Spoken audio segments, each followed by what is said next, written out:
sanguíneo, la diferencia de presión y la resistencia vascular, de lo que habla la ley de Ohm, que decía que flujo es igual a diferencia de presión dividido resistencia. Entonces yo tengo que tomar de esa fórmula todos los factores, los elementos de esa fórmula, pero no hace falta que yo sepa la fórmula, tengo que saber cómo se relaciona. Entonces el flujo es directamente proporcional a la diferencia de presión, inversamente proporcional a la resistencia. ¿Sí? Esas relaciones es lo que yo quiero que ustedes hagan. Cuanto mayor el flujo, entonces hay mayor diferencia de presión y menor resistencia. Cuanto menor el flujo, menor diferencia de presión, mayor resistencia. Esas relaciones es lo que yo quiero que ustedes sepan. Porque vamos a suponer todo lo que es diferencia de presión se relaciona justamente con el trabajo del corazón, cómo el vaso está, si hay una vasoconstricción, una vasodilatación. La vasoconstricción, por ejemplo, aumenta la resistencia vascular porque impide, por decir así, el flujo. Entonces, todos los factores también que afectan la resistencia, que afectan la diferencia de presión. Y esos otros factores habla en esta ley en donde determina lo que es la resistencia al flujo. ¿Cómo se relaciona eso? Cuanto mayor el flujo, menor la resistencia. La longitud de los vasos obviamente no va a variar, ¿verdad? Entonces no hablamos mucho de eso.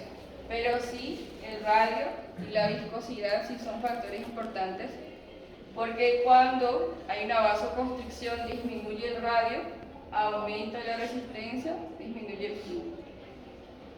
Cuando aumenta el radio de una vasodilatación, disminuye la resistencia, aumenta el flujo. Y la diferencia de presión, como dijimos, esto como si fuera una ley de Ohm más detallada, más. La diferencia de presión también afecta lo que es el flujo.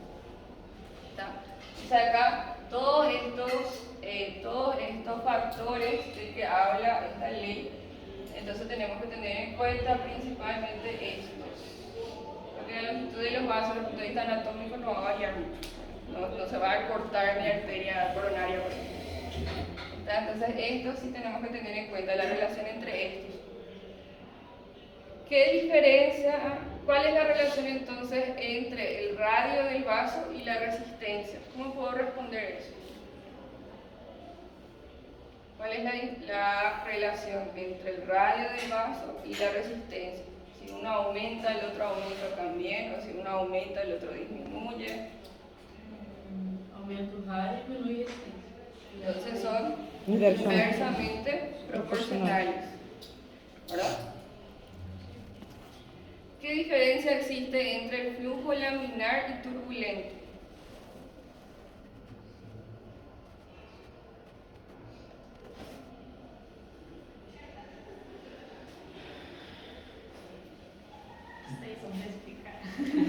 Yo sé que saben, pero yo quiero que expliquen.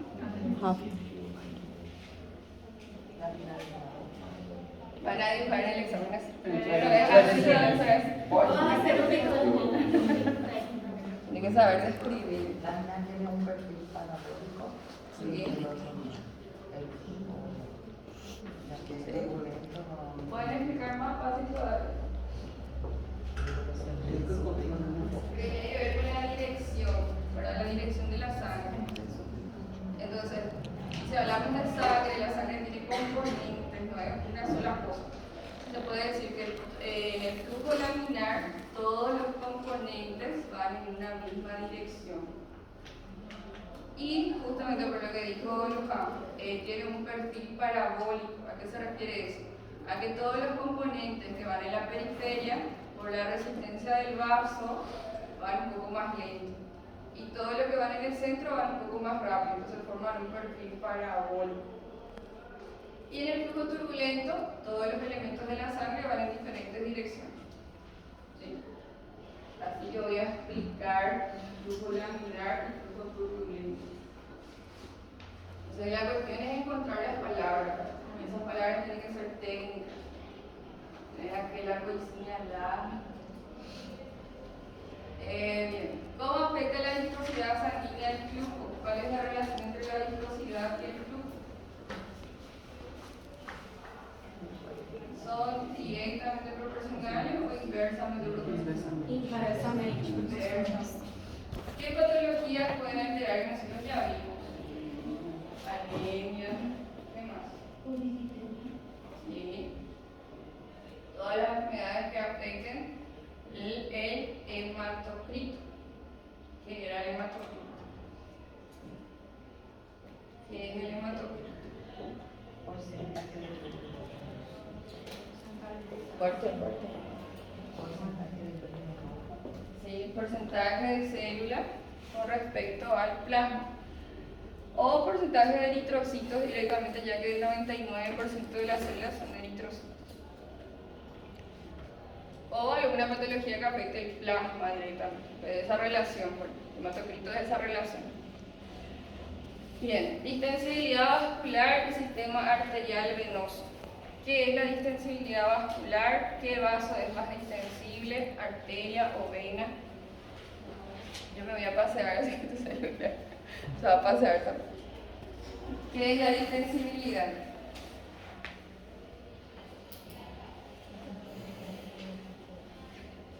¿Qué es la distensibilidad?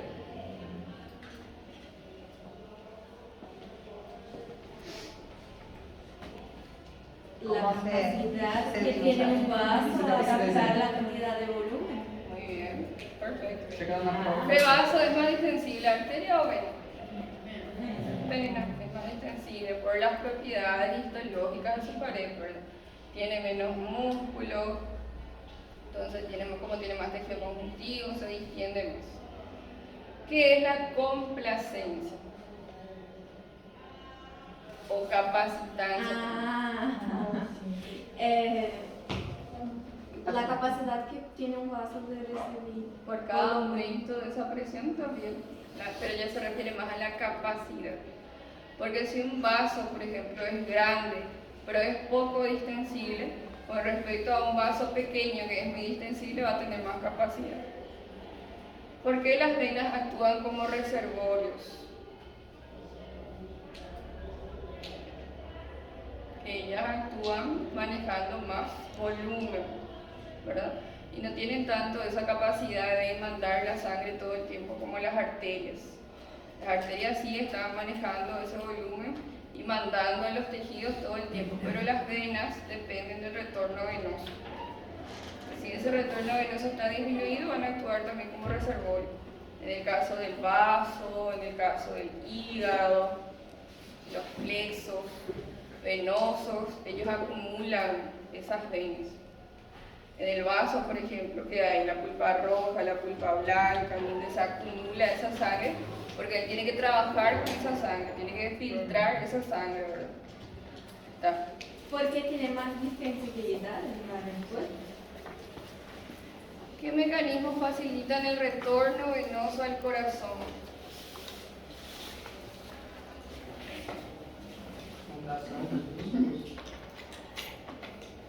A contração dos músculos. Contração muscular. Sí, ¿qué músculo? O gêmeo. Sí, muy bien. ¿Qué más?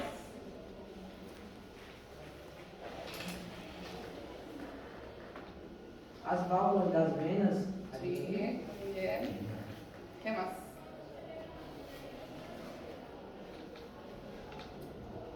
Recién hablamos de una cierta presión. La presión venosa central. Una presión venosa central. ¿De qué estamos hablando cuando hablamos de retorno venoso? Un flujo que es desde la periferia hacia el corazón. ¿Cuáles son los factores que afectan el flujo? La diferencia de presión, ¿verdad? ¿Cómo tiene que ser la presión? Desde la periferia hacia el corazón. ¿Cómo tiene que ser la presión con respecto al corazón? De las presiones periféricas. ¿Tiene que ser mayor o tiene que ser menor? La vena del pie, por ejemplo. ¿Tiene que ser mayor al corazón? ¿Tiene que ser menor que el corazón? Mayor. ¿Cuánto tiene que ser la presión en el corazón? Específicamente en la aurícula derecha, porque ahí van a llegar las venas cava, superior, inferior todo ese retorno venoso va a recibir la aurícula derecha principalmente. Porque la aurícula izquierda, cierto, recibe también del pulmón, pero la aurícula derecha tiene más trabajo. Cero. ¿Sí? Y a eso le llamábamos presión venosa central, la presión en la aurícula derecha. ¿Sí? Entonces, diferencia de presiones también, esa presión venosa central es muy importante. Y las diferencias de presiones en el abdomen tiene que ser mucho mayor que en el tórax. En el tórax también tiene que haber diferencia de presión. Y cambia cuando hay inspiración y expiración. Si fuera como una bomba también que impulsa la sangre. Entonces vamos a hablar más de respiratorio.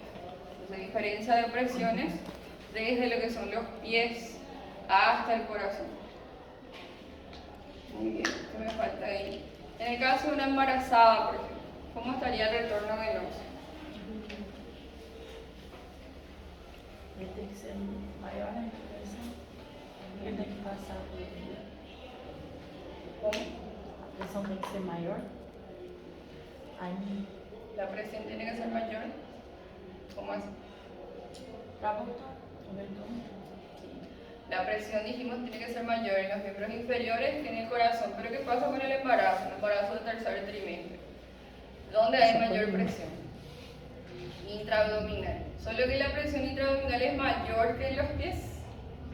Entonces, ¿qué pasa ahí? Voy a dibujar ahí una embarazada. En la panza, acá, en los pies. Pero dijimos que tiene que ser la presión de acá mayor. En la presión del abdomen tiene que ser un poquito menor, hasta el corazón, donde tiene que ser prácticamente de cero, para que esta sangre vuelva al corazón.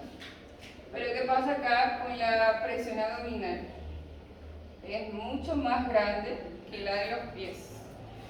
Entonces, como hay una diferencia de presión en este sentido, el flujo puede volver a estancarse. Hay una compresión también sobre la arteria, sobre la aorta abdominal. Entonces el hecho luego de que el bebé ocupe tanto espacio en la panza, en el abdomen, aumenta la presión intraabdominal. Y como esa diferencia de presión no favorece el retorno venoso, la sangre queda en los miembros inferiores. Y por ese aumento de la presión hidrostática favorece la filtración, hay edema. ¿Sí?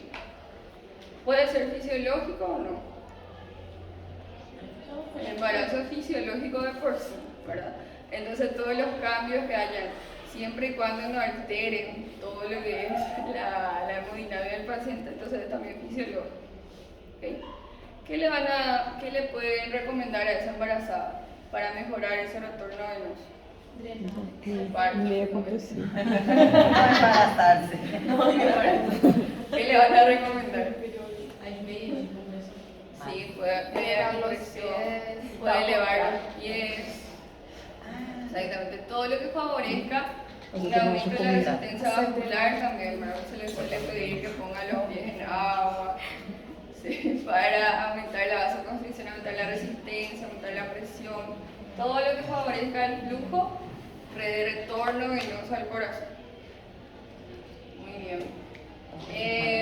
Lo mismo pasa, por ejemplo, en una obesidad abdominal. Aumenta mucho la presión abdominal también. Un tumor gigante en el abdomen. Todo lo que aumente la presión intraabdominal.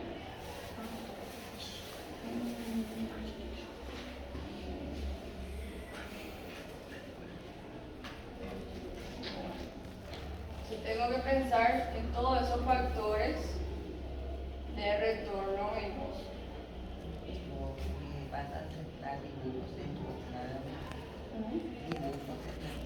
Dibujo. Depende. Si les pide dibuja una embarazada, ahí me pueden dibujar una embarazada. Microcirculación del sistema linfático. ¿Cuáles son los tipos de capilares donde se localizan? Se me escapó esta pregunta. Explica las fuerzas de Starling que favorecen la filtración y la absorción. ¿Cuáles eran las fuerzas de Starling para empezar?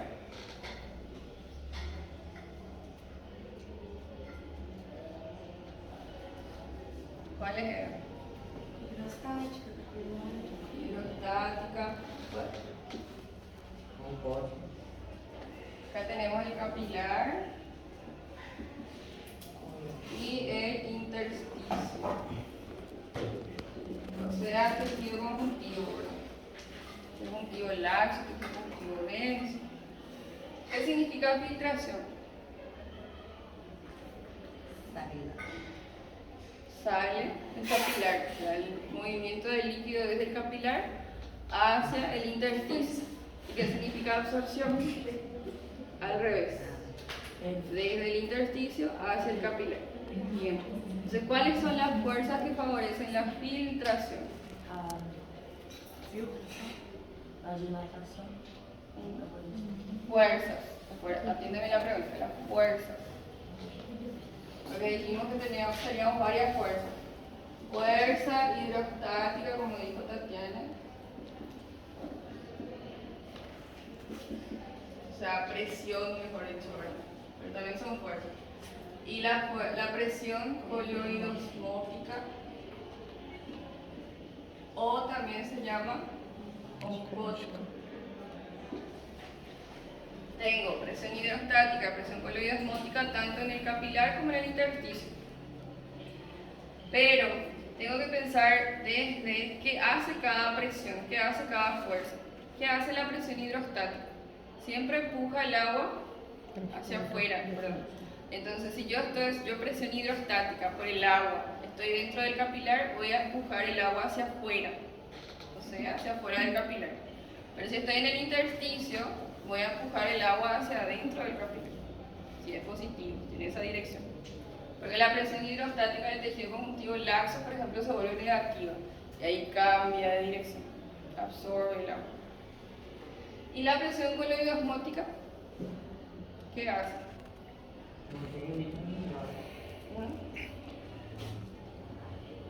Osmótica. Atrae el agua, trata de capturar el agua. Lo que tiene que hacer un equilibrio, ¿verdad? Entre todo lo que son justamente esas sustancias que producen la presión coloidosmótica. ¿Cuál era esa sustancia? Albúmina. La albúmina es la que produce la presión oncótica coloidosmótica. La albúmina no se disuelve, entonces siempre va a estar ahí. Entonces va a atraer el agua, y el agua trata como si fuera de disolver, hace una presión plasmática ahí. Entonces la presión coloidosmótica siempre va a atraer el agua. Si estoy dentro del capilar, atraigo el agua, favorezco la absorción. Si estoy en el intersticio, también favorezco la filtración. Solo que la albúmina, al ser una proteína plasmática, siempre va a estar en el capilar. Prácticamente no hay en el intersticio. Entonces, las fuerzas que favorecen la filtración hacia afuera. Filtración. ¿Cuáles son? Presión hidrostática capilar o presión capilar, me quieran decir. ¿Qué más?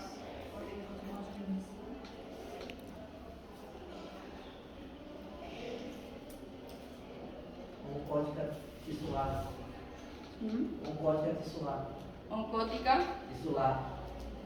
Sí. Presión coloidosmótica oncótica del intersticio, ¿verdad? Porque absorbe el agua hacia afuera, o sea, hace una filtración, mejor dicho, en el conjunto. ¿Qué más? ¿Hay algo más?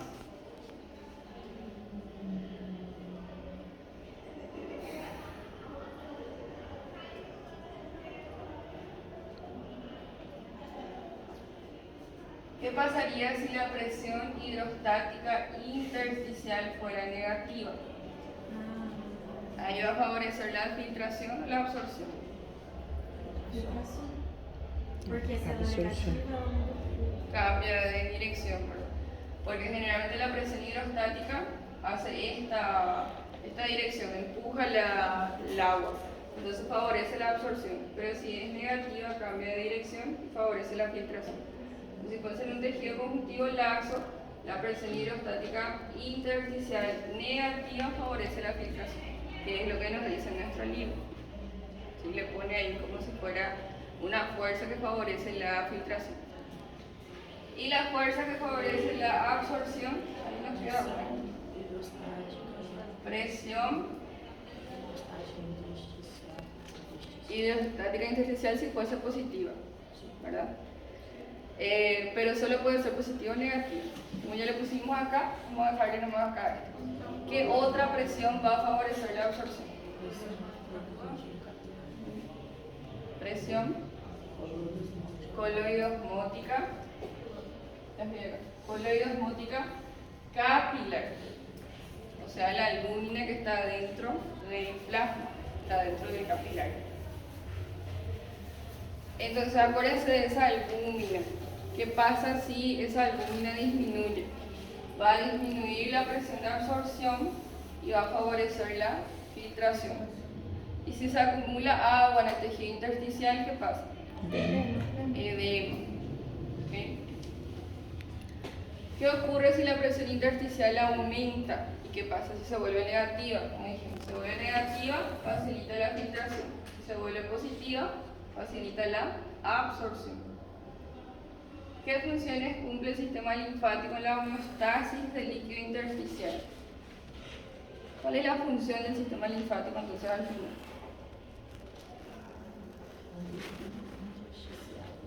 Como ya les dije en mi plan B, ¿verdad? Drenaje, muy bien. Porque los capilares sanguíneos tienen la función de absorber también el líquido. Pero si ese líquido no se absorbe suficiente, tengo los capilares linfáticos para absorber ese líquido. En caso de que se haya escapado alguna albúmina, por ejemplo, también puedo recapturar y volver a todo lo que es la circulación. Bien, control local y moral del flujo tisular. Diferencia entre hiperemia activa e hiperemia reactiva.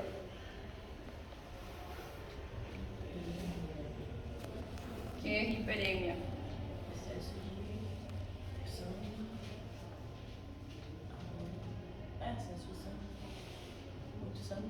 Mucha sangre arterial, ¿verdad? Mucho aflujo. Ahora, ¿cuándo se produce una hiperemia activa? Cuando el tejido empieza a demandar más sangre, más nutrientes, entonces se produce una vasodilatación y llega más sangre arterial. Si es en la piel, por ejemplo, ¿cómo se va a ver una hiperemia? Más rojo, más vermello. Entonces yo puedo decir que la piel está hiperémica, una inflamación o un golpe, por ejemplo, que necesita más nutrientes o mediar el proceso inflamatorio. Y la reactiva es frente a una falta momentánea de flujo sanguíneo. Muy bien. ¿Qué sustancias actúan como vasodilatadores locales?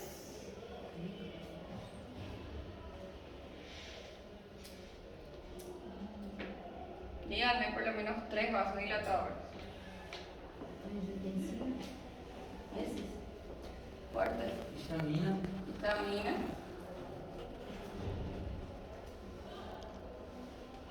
Prostaglandina. Sí. Otro. O próprio óxido nítrico. Óxido nítrico. Muy bien. ¿Y vasoconstrictora? Noradrenalina, adrenalina, vaso, presina y Angiotensina 2. Muy bien, estos son vasoconstrictores. ¿Cómo actúa el óxido nítrico en la regulación del flujo sanguíneo? Si es vasodilatador, ¿qué va a hacer con el flujo? Aumenta el diámetro, aumenta el flujo o disminuye el flujo. Aumenta. ¿Qué función cumple la angiogénesis en el control a largo plazo del flujo? ¿Qué es la angiogénesis? Exacto. Entonces, cuando yo tengo una disminución de nutrientes en un tejido por X razón, entonces se forman nuevos vasos para compensar eso. ¿Cómo influye el control nervioso del hipotálamo y la corteza en la regulación cardiovascular? Eso tiene que ver más bien con todo lo que es la regulación más bien de la presión arterial. Vamos a pasar más complejo. Vamos a pasar. Regulación de la presión arterial sí o sí te va a examen. Define gasto cardíaco y resistencia vascular periférica. ¿Qué es gasto cardíaco?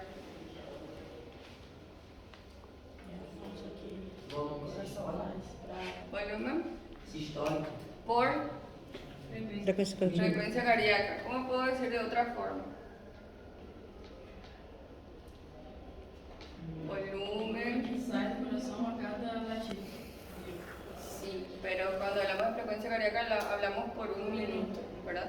Entonces todo lo que bombea el corazón en un minuto. ¿Sí? ¿Y qué sería resistencia vascular periférica? Su nombre ya dice todo. Essa resistência dos vasos. Periféricos. Exacto, la resistencia de los vasos que están en la periferia. Total, una suma, por decir así, la resistencia de todos los vasos. ¿Cómo se relaciona el gasto cardíaco y la resistencia vascular, tiene que decir ahí, con la PA? O sea, son directamente proporcionales, si ellos aumentan, también aumenta la PA, si ellos disminuyen, disminuye la PA, ¿cómo hace? Si yo aumento el gasto cardíaco, por ejemplo, ¿qué pasa con la PA? Aumenta. Aumenta. Si yo aumento la resistencia vascular periférica, Também aumenta también. O sea, ellos van a ser factores determinantes para el control de la presión arterial. Cuando hablamos de los mecanismos reguladores de la presión arterial, justamente de ellos tengo que hablar, cómo se aumenta o cómo se disminuye esos dos factores. ¿Qué estructuras participan en el reflejo varoreceptor y cómo actúan ante una PA elevada? ¿Cómo era el reflejo varoreceptor? ¿Quién me explica?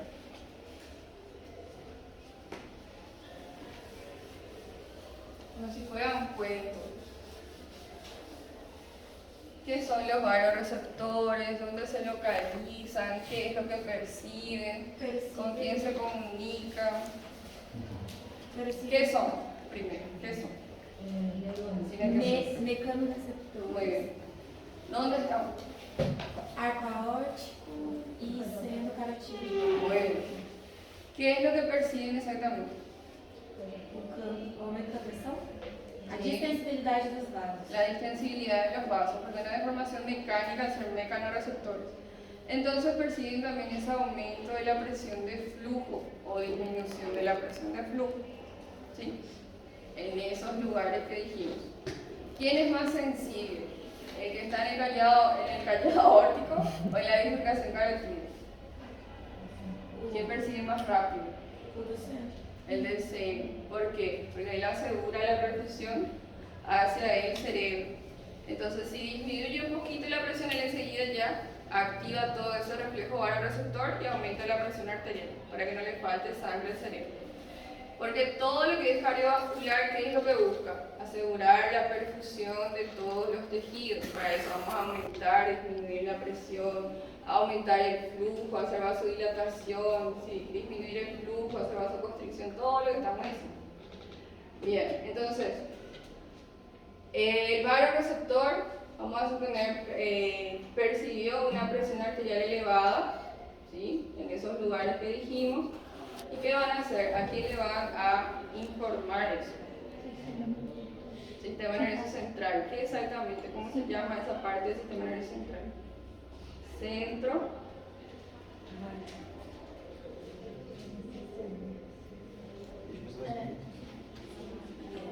CCB. ¿Cómo se llama? Centro cardiovascular o centro vasomotor. ¿Qué hace ese centro? ¿Qué va a hacer con la información de que aumentó la presión de flujo? No. No, ¿Qué va a secretário. hacer? vai mandar informações Dá pra para fazer secretário. vasodilatação. Va a hacer vasodilatación. ¿Quién va a hacer eso? Yo como voy a controlar todo lo que es mi presión de forma voluntaria o involuntaria. Voluntário. Involuntaria. ¿Qué sistema nervioso entonces va a responder? Autónomo. Pero si vos querés hacer vasodilatación, si vos querés disminuir la presión arterial, ¿cuál va a ser tú?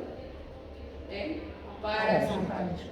¿Y qué hace el parasimpático para disminuir la presión arterial? ¿Dónde va a actuar?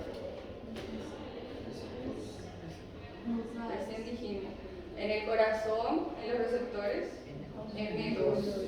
¿Qué hacía en el corazón? Disminuía la frecuencia cardíaca.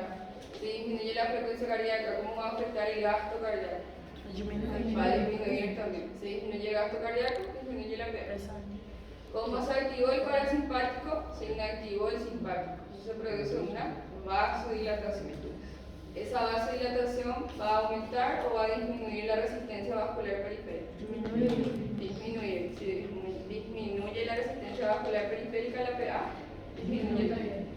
Entonces, frente a un aumento de la presión, rápido actúa el receptor. El sistema nervioso actúa rápido. Recibe la aferencia, responde rápido. Entonces, ahí ya respondimos. ¿Cuál es el rol del sistema parasimpático? ¿Cuál es el rol del sistema simpático? Si yo quiero, por ejemplo, si yo percibo una disminución del flujo sanguíneo, esos vasoreceptores perciben, van a activar el centro cardiovascular, el centro cardiovascular va a activar el simpático. ¿Qué va a hacer el simpático para aumentar la resistencia vascular periférica y el gasto cardíaco? Vasoconstricción por los receptores. Receptores alfa 1.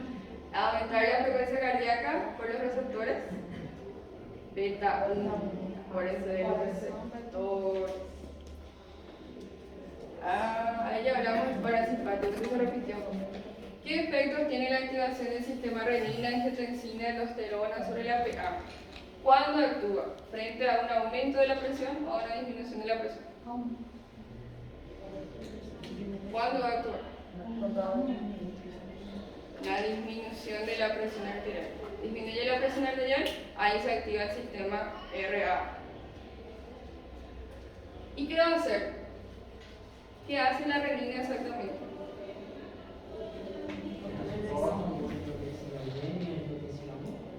¿Sí? ¿Qué hace la angiotensina? 2.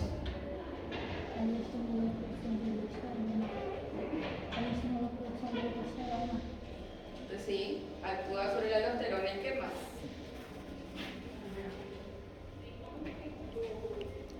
¿Qué más hace la angiotensina que ustedes me dijeron recién? Cuando citamos los vasoconstrictores, ustedes me dijeron angiotensina. Y al ser vasoconstrictora, ¿qué va a hacer con la PA? Aumenta. Va a aumentar porque aumenta la resistencia vascular periférica. Es que todo se va a la resistencia vascular periférica y el gasto cardíaco.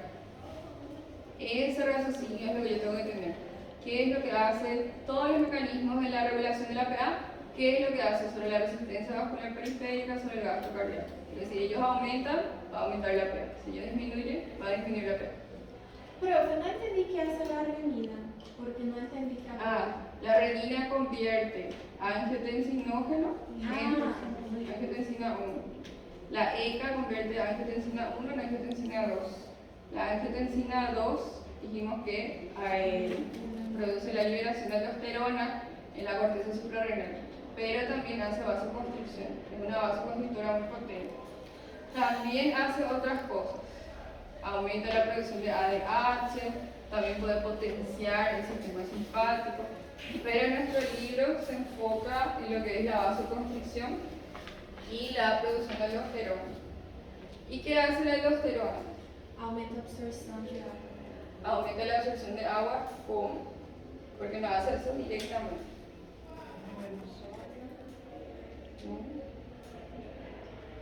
¿Qué es lo que reabsorbe? Sodio. En eso se encarga. Porque ¿qué es lo que yo voy a ver en el paciente, por ejemplo, que tiene solamente un hiperaldosteronismo, un aumento de la aldosterona en sangre? Voy a tener mucha reabsorción de sodio, voy a tener una hipernatremia. Y ese sodio no viene solo, cuesta caro ese sodio porque perdemos potasio. Voy a tener también una hipopotasemia. Y si se pierde potasio también se puede perder hidrógeno. Ahí tenemos que hablar del equilibrio ácido-base. A ese sodio le sigue el agua. Entonces ahí recibe un aumento de la reabsorción de agua por esa reabsorción de sodio. ¿Y qué pasa si con la ADH y la reabsorción de sodio yo reabsorbo agua? ¿Sobre qué voy a estar jugando? ¿Sobre la resistencia vascular o sobre el gasto cardíaco? Gasto cardíaco. ¿Cómo va a estar? ¿Qué va a pasar con ese gasto cardíaco, con ese aumento de volumen? Va a aumentar el retorno venoso, va a aumentar la precarga, el corazón tiene que trabajar más poscarga, aumenta el gasto cardíaco. Ahí trabajamos con la bolina. Perfecto. ¿Cómo contribuyen los riñones al control a largo plazo de la PA? Dijimos dos palabras clave: natriuresis y diuresis. ¿Qué era la natriuresis? Control de la natriuresis. ¿Qué es la natriuresis?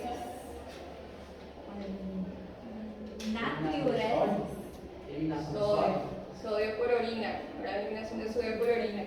Yo puedo controlar eso, puedo disminuir o puedo aumentar. Si aumento la natriuresis, estoy expulsando sodio y al sodio siempre le sigue el agua. Si disminuyo la natriuresis, disminuyo la excreción de sodio y se retiene más agua.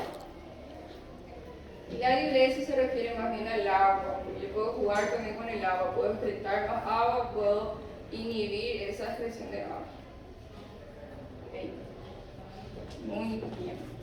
Ahora quiero que se dividan en 6 grupos. Vamos a despertarnos. Se van a dividir en 6 grupos. Ahora, rápido. 6 grupos.